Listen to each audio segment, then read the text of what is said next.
definitely the biggest health issue addressing the Basotho people right now is the subject of AIDS and HIV. When I arrived in Lesotho, we were actually the third nation in the list of nations with the incidence rate per capita. So we were number 3 on the list. In 2014, they actually did a census, the CDC, the Centers for Disease Control, came out and did a survey, and unfortunately of the countries, of all the countries in the top 20, only one country actually had an increased rate of incidence versus every other country reduced their rate. We were the one that had the increased incidence rate, and so Lesotho went from being number 3 to number 2. So now it is estimated, again, that 1 in every 3 people to 1 in every 4 people have HIV/AIDS in some way, shape, or form. And there's a whole lot of reasons for this. Culturally, polygamy is acceptable in Lesotho, and so Lesotho also, along with this health issue, has an issue of employment where approximately 67% of the population is unemployed. Men in villages are often moving into the city and or even out of the country and into South Africa to find work in mines, work in textile mills, places like that. And so that results in them being away from their families for weeks, sometimes months at a time. And because no one really expects a man to be abstinent for that long of a period, men don't abstain. And so to paint a picture, you have a gentleman who finds work in a mine in South Africa. So he leaves his village and his community behind and moves into South Africa for, let's say, maybe 2 months. In that 2 months, he hasn't abstained from having relations, and he picks up HIV unknowingly while out of the country. During the time he's gone, other men in that village would not be unusual for his wife, who is now by herself, to then have relations with other men in that community. She's considered available, as it were, while he is away. And so what ends up happening is when the husband does come home and he has relations with his wife, well, obviously he's home for a period and then he has to go back to work. So now he's gone again.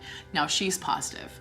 And whoever she happens to have relations with, they're positive, and then they sleep with their wives. And so what you have is, like, literally easily within a generation, if not much quicker than that, you'll have an entire village that's been infected. So while what has been recorded is maybe 1 in 3, 1 in 4, what we actually think is probably true is more like 1 of every 2 people, which is a crazy number to try to get your head around. In the time that I've been Lesotho, I actually was called to Lesotho in 2009 and left in 2010. And we're now sitting here in 2017. When I left for Lesotho, the population at that time was an estimated 2 million. The population now is 1,800,000. That means that 10% of the population of Lesotho literally wiped off the map. They're gone. They no longer exist. And ordinarily you would think, well, okay, but if all those people died, you had babies being born. Another health issue that hits Lesotho is infant mortality. Lesotho has a very high infant mortality rate. 5 in every 1,000 babies born don't live to the age of 1. And so what you have is the babies being born can't keep up with the amount of adults that are now passing away from a disease that is terminal. And then to add insult to injury, you also have the issue of, let's say you're a mom. You find yourself pregnant with a child and you're positive, you know you're positive, and you're actually even on antiretroviral medications. We're going to abbreviate that with ARVs. That's how they're referred to in the medical community. So you're on ARVs and that's holding your HIV at bay. That's what Magic Johnson is on, and he's lived a real long time with AIDS and everybody kind of knows his story. So ARVs are available to the Basotho people free of charge.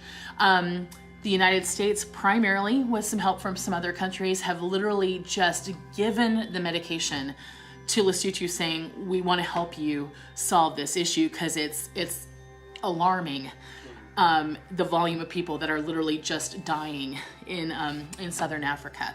And so while the mom could be on ARVs, she has this child and the ARVs are being provided free of charge. But now you have this child and you live in a village, there's no market, you're not going to a grocery store and buying milk or whatever. So you're gonna have to nurse this child. And the moment that you do, that child will become positive. That child could have been born negative, likely was born negative, didn't have HIV coming from the womb. And that's very normal, especially if the mom is on ARVs.